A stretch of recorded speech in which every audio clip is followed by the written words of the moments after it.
Undertale is a game that needs no introduction. With its hidden mystery and lore that has stumped even the best of theorists for over its 9 years of existence, what if I told you? I found a piece of evidence that will make you completely rethink a well-known character of Undertale. And who knows, this may help us solve the one question about Deltarune that no one has been able to solve, the identity of the Knight. Hi, my name is Koplev. Let's get into the theory. Before we begin, let me apologize for a few things. If you are active on my Tumblr, you'll know well that I promised to have this video out on April 1st. I decided against this for multiple reasons. First off, I lost motivation. Second off, I thought everyone would assume this theory was clickbait and ignore it, and what I found is pretty much unmentioned to my knowledge. Another thing is I need to apologize for is my voice. My mic quality may be fine, but my voice is a product of some springtime allergies, so I'm sorry if I sound really quiet at some point in the video. Now that it's out of the way, let's get into the theory. As some of you may know, there are a lot of secrets hidden in the code of both Undertale and Deltarune. However, this theory will focus on a message hidden by a certain reptile scientist, the royal scientist, Dr. Alphys. On screen now should be a quote by Dr. Alphys saying, quote, "Lol, if you came to this part of the code to see who I have a crush on, you're out of luck. Due to the word choice of who I have a crush on, we know that this message was left by none other than Dr. Alphys herself.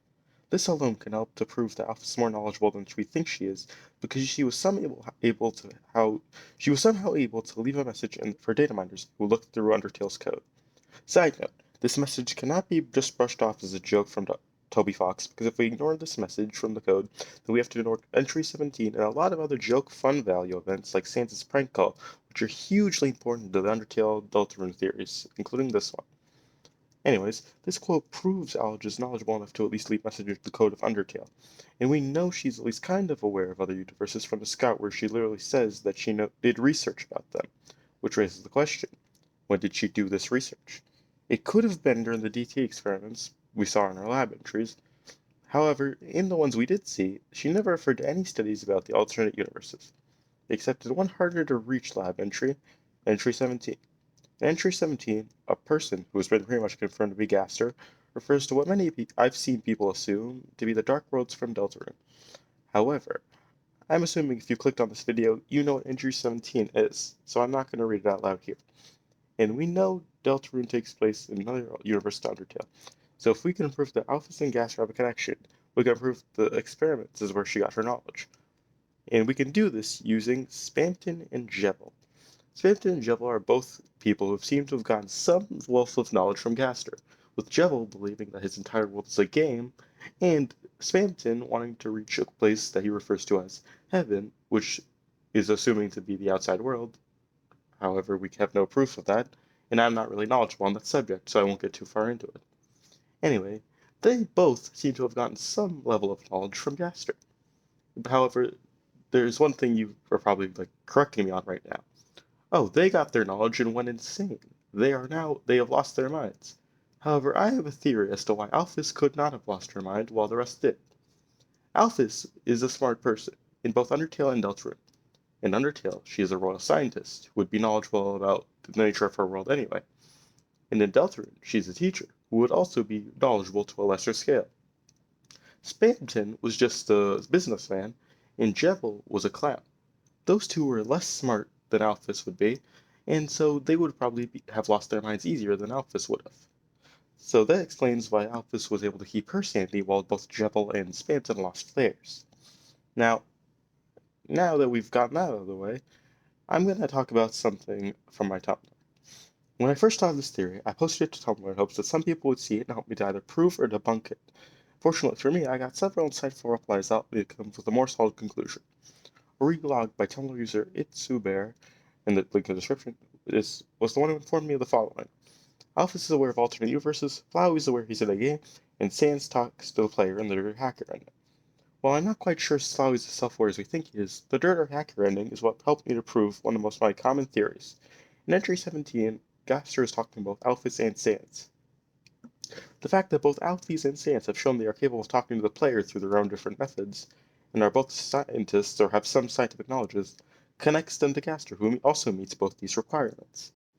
Not to mention the fact that Alphys and Sans are confirmed to know each other in the true pacifist ending, where everyone else is confused about their connection to each other, and Sans just brushes it off by saying that everyone knows him, so it shouldn't be so surprising. Anyway, back to the topic at hand. We've confirmed a connection between Alphys, Sans, and Gaster. Now we can tackle what this could mean for the Alphys of Deltarune and her connection to the night. It is my firm belief that Alphys is one of two things. 1. She is herself the night. Or 2. She is connected to the night and in turn the Dark Fountains in some other way. Now what I've seen from when people tackle the concept of Alphys being the night is one very important misunderstanding of Alphys' character in Undertale and Deltarune. The belief that Alphys would be too nice or too anxious to be the night. And here's what I have to say about that. If we were talking about specifically Undertale Alphys, the statement would be correct. This is because the Alphys of Undertale is too guilt-ridden over the amalgamates and what she has done. This has prevented her from continuing her work. Undertale Alphys would be too scared, and would chicken out. Deltarune Alphys, however, wouldn't be too guilt-ridden to do this. This is because in Deltarune, Alphys is just a teacher. She never made amalgamates. She wouldn't have this guilt holding her back from this work. She may be anxious, but she would continue with this work. My main evidence for this is that in Deltarune, characters' personalities are mostly the same. This is with one exception. Characters that have had Undertale-specific experiences that affected their personality, in Deltarune, this is lacking. An example of this is that in Undertale, one of Undyne's main traits is her love of anime, and she got this from Alphys. And since Deltarune Undyne has confirmed and never met Alphys, she doesn't have this love of anime. This means that Alphys in Deltarune would be lacking the guilt of making amalgamates, meaning she would have no reason to not want to continue her experiments, considering that we know, even in Undertale, before the amalgamations, Undertale Alphys she had a habit of acting rash. We can confirm this based on her quote in the True Lab where she says, and I quote, "I don't know, I'm just going to keep injecting everything with determination. I want this to work." So we know that when Alphys wants to continue her work, she can act brash and not think about the consequences of her actions. This means that Deltarune Alphys, who hadn't experienced the amalgamations, would be continuing to do this very same thing. Now, I know what I am capable of.